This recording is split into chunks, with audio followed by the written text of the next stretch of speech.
Good evening friends. मैं हूं आशुतोष कुमार। आरोही class में आपका स्वागत है। आज जो मैं चैप्टर लेकर आया हूं वो क्लास 11th का है, फिजिक्स का, वर्क एंड एनर्जी। इसका पहला लेक्चर हो चुका है, ठीक है। दूसरा लेक्चर अभी आप लोगों के सामने है। पहले लेक्चर में मैंने बताया था कि काइनेटिक एनर्जी क्या होता है और काइनेटिक एनर्जी किस तरह कैलकुलेट करना है। उसी में मैंने ये भी बताया था कि काइनेटिक एनर्जी जो है वो उसका चेंज अगर होता है तो उसका चेंज यूं ही नहीं होता है, मतलब किसी न किसी फोर्स के का वर्क डन होता है जिसके कारण से काइनेटिक एनर्जी आपका चेंज होगा।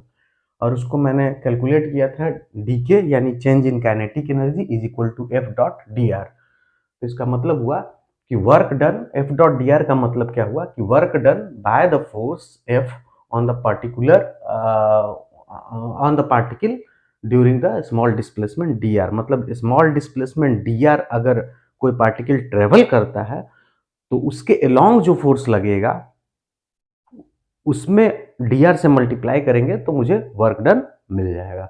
ये इसका मतलब हुआ।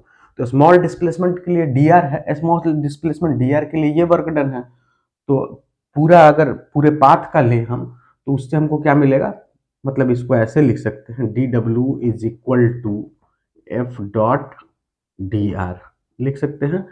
तो हम अगर पूरे पाथ के लिए निकालें तो work done is equal to F dot D R का इंटीग्रेशन, ठीक है। और इसको हम लोग क्या लिख सकते हैं, डेल्टा के।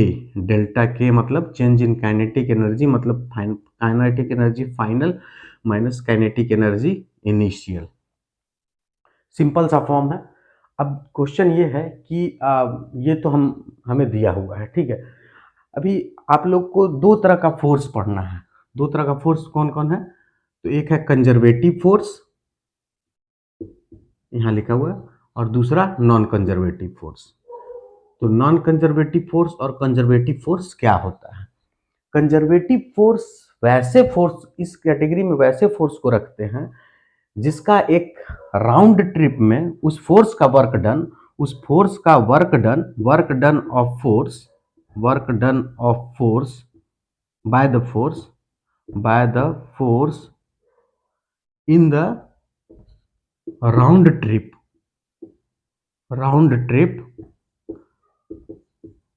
should be equal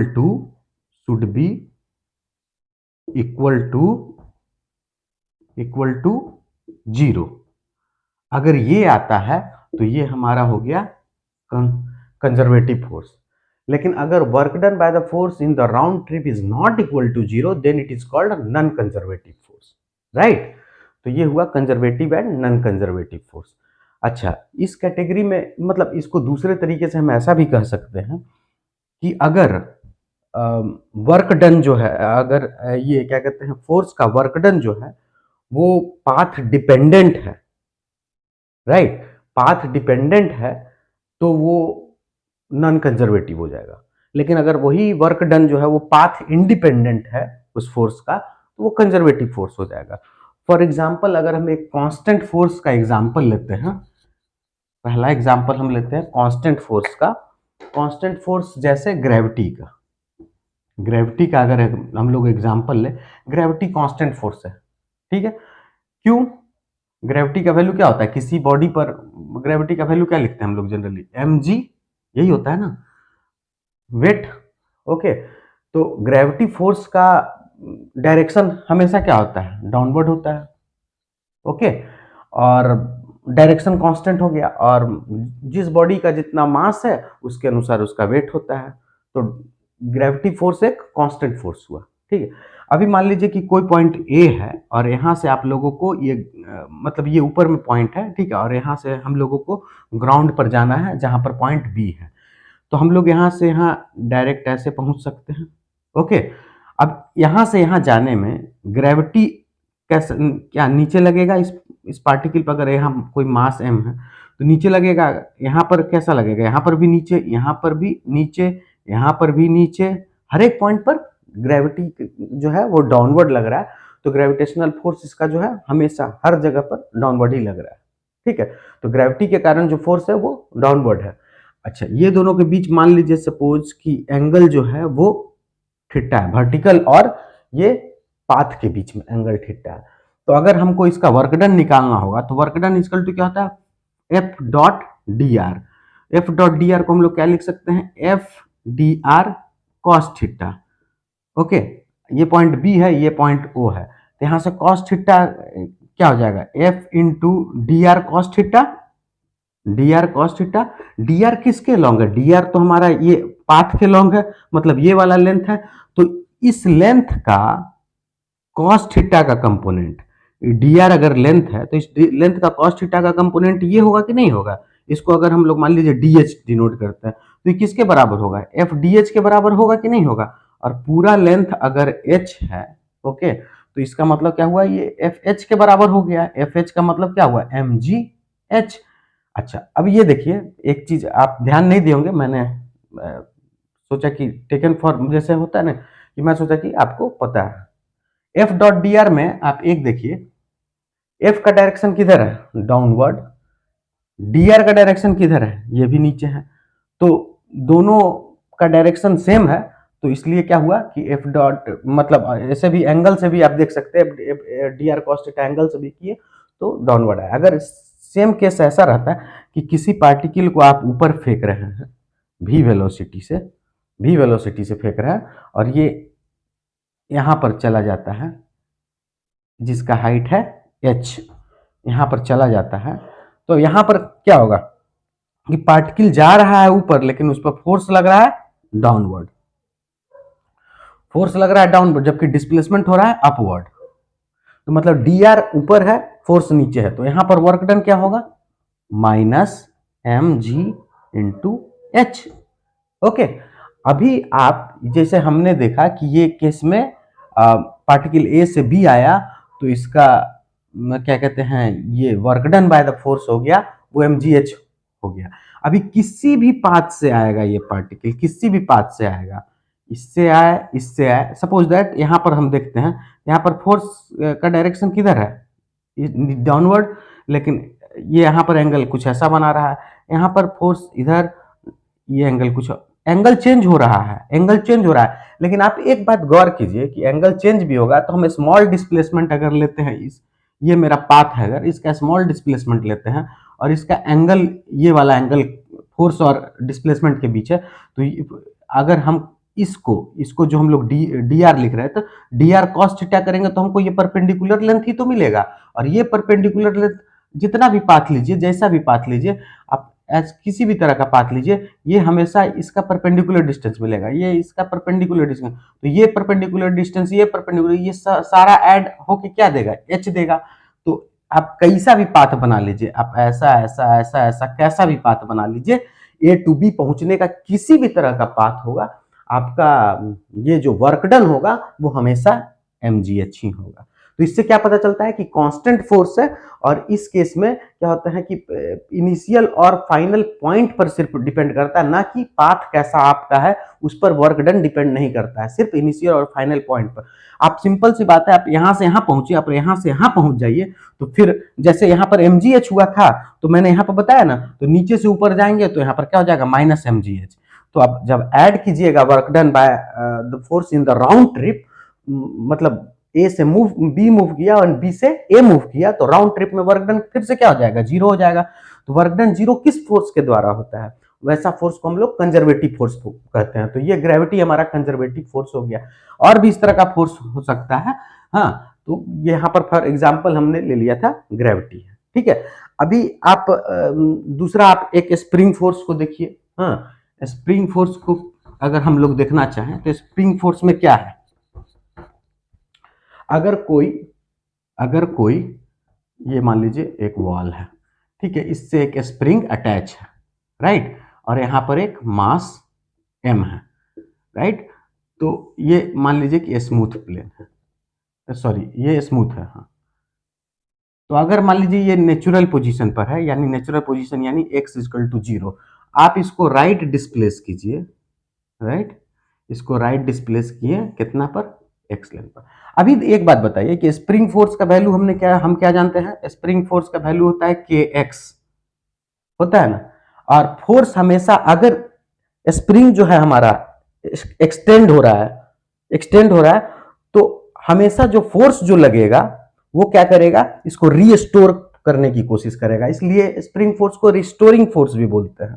तो ये क्या करेगा, इसको रीस्टोर करने की कोशिश करेगा। अगर मान लीजिए एक्सटेंड किए एक्स लेंथ से, तो इस डायरेक्शन में फोर्स जो है वो एफ बाई एम, मतलब एफ स्प्रिंग जो है इस डायरेक्शन में लगना स्टार्ट होगा, जो कि इसको फिर से नेचुरल पोजीशन की तरफ रीस्टोर करने की कोशिश करेगा। अभी क्या है कि यहां पर फारदेस्ट पॉइंट पर, अब यहां पर देखिए, सपोज दैट मैं यहां से स्टार्ट करता हूं अपना पोजीशन, मैं यहीं से स्टार्ट करता हूं, कोई दिक्कत नहीं है, मैं यहां से स्टार्ट करता हूं। तो राउंड ट्रिप, अगर हम राउंड ट्रिप की बात देखें तो राउंड ट्रिप में क्या होगा, यहां से मतलब यहां पर लेगा, अभी यहां से जब इधर आ रहा है, इस पोजीशन से जब इस साइड आ रहा है, तो इस साइड आ रहा है तो फोर्स किधर लग रहा है, फोर्स ब्लॉक पर इसी साइड में लग रहा है, इस साइड में लग रहा है। अगर इसको पॉजिटिव एक्स माने तो ये निगेटिव एक्स डायरेक्शन में लग रहा है फोर्स। डिस्प्लेसमेंट किधर हो रहा है, ब्लॉक भी इस साइड जा रहा है, तो फोर्स भी इसी साइड लग रहा है और ब्लॉक भी इसी साइड जा रहा है। तो इसका यहां पर वर्क डन जो होगा पॉजिटिव में मिलेगा। अब यहां पर पहुंच गया पार्टिकल, अब यहां से इसको क्या किया, स्प्रिंग को कंप्रेस करना स्टार्ट करेगा। तो यहां जब तक पहुंचेगा स्प्रिंग को कंप्रेस करना स्टार्ट करेगा, तो इसको दबा रहा है, तो ये क्या होगा, फोर्स इस डायरेक्शन में लगेगा। ओके, लेकिन फोर्स तो इस डायरेक्शन में लग रहा है, लेकिन क्या हो रहा है, डिस्प्लेसमेंट इस डायरेक्शन में हो रहा है। तो वर्क डन इस बार क्या हो जाएगा, वर्क डन निगेटिव हो जाएगा। यहां पहुंच गया पार्टिकल मेरा, राइट, इस पोजीशन पर पहुंच गया। अभी क्या है कि फिर दोबारा फिर यहां मैक्सिमम तक कंप्रेस करेगा, उसके बाद फिर से इलोंगेट होना, मतलब फिर से नेचुरल पोजीशन पर पहुंचने की कोशिश करेगा। तो उस केस में क्या होगा कि फोर्स ये फिर से इस डायरेक्शन में जाएगा, ठीक है। तो इस बार डिस्प्लेसमेंट भी उसी डायरेक्शन में और फोर्स भी उसी डायरेक्शन में, तो वर्क डन पॉजिटिव हो जाएगा। फिर यहां पर क्या होगा कि फिर से स्प्रिंग जो है वो इलोंगेट होगा, तो फिर से फोर्स जो है वो फोर्स इधर लगेगा, हाँ, और डिस्प्लेसमेंट इधर हो रहा है, तो इस बार निगेटिव हो जाएगा। तो राउंड ट्रिप में जब कैलकुलेट कीजिएगा तो यहां पर फिर से वर्क डन जो है वो 0 हो जाएगा। ओके, पार्टिकल मतलब ब्लॉक जो यहां से स्टार्ट किया और यहीं पर पहुंच गया तो 0 हो गया। तो ये हमारा स्प्रिंग फोर्स हो गया। अब तीसरा केस हम देखते हैं कि जिसमें वर्क डन हो ही नहीं। ऐसा कैसा केस होगा जिसमें पार्टिकल तो मूव कर रहा है लेकिन वर्क डन नहीं होगा। वैसा केस ऐसे हो सकता है कि मान लीजिए कि ये कोई पाथ है, इस पर कोई पार्टिकल जो है वो मूव कर रहा है, राइट।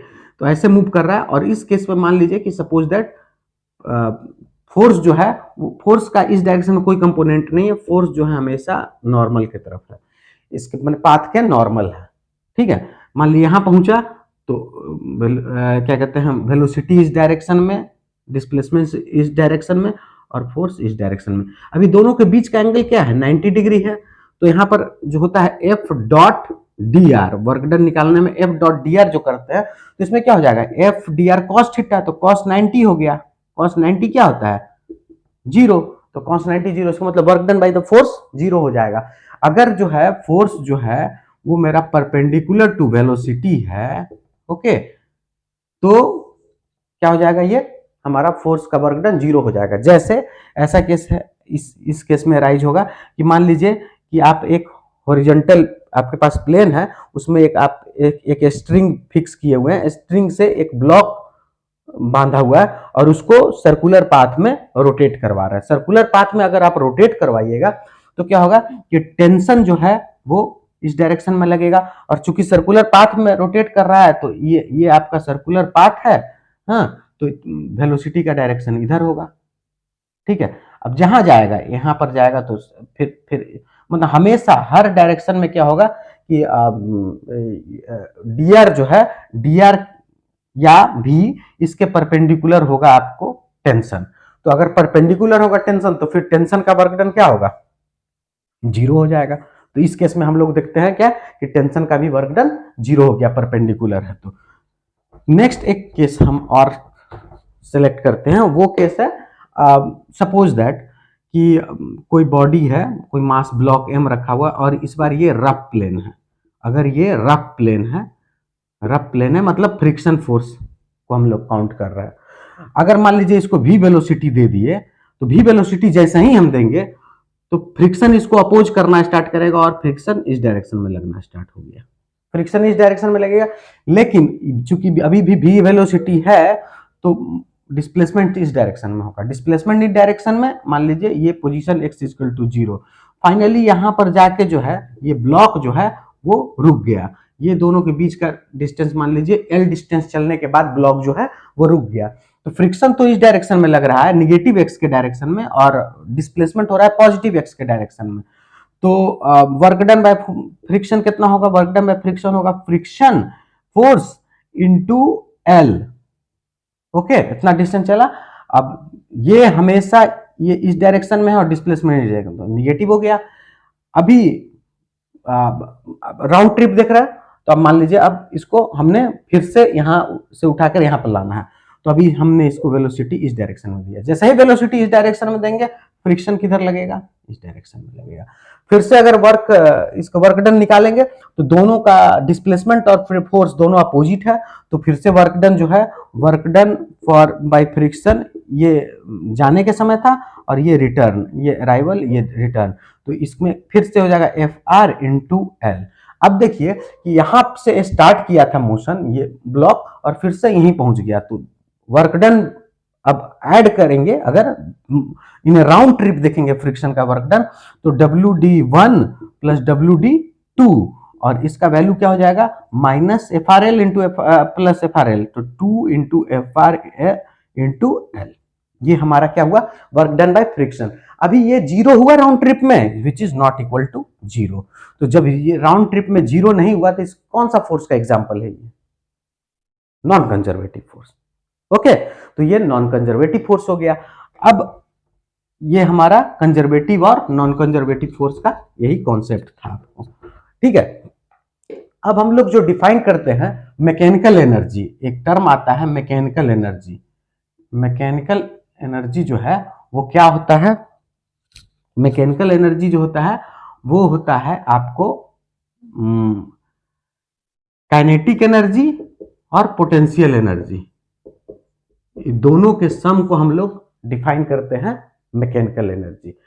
नेक्स्ट लेक्चर में मैं ये जो एनर्जी का कॉन्सेप्ट है मैकेनिकल एनर्जी और पोटेंशियल एनर्जी, ये मैं आपको बताऊंगा, ठीक है। उम्मीद करते हैं वीडियो आपको पसंद आया होगा।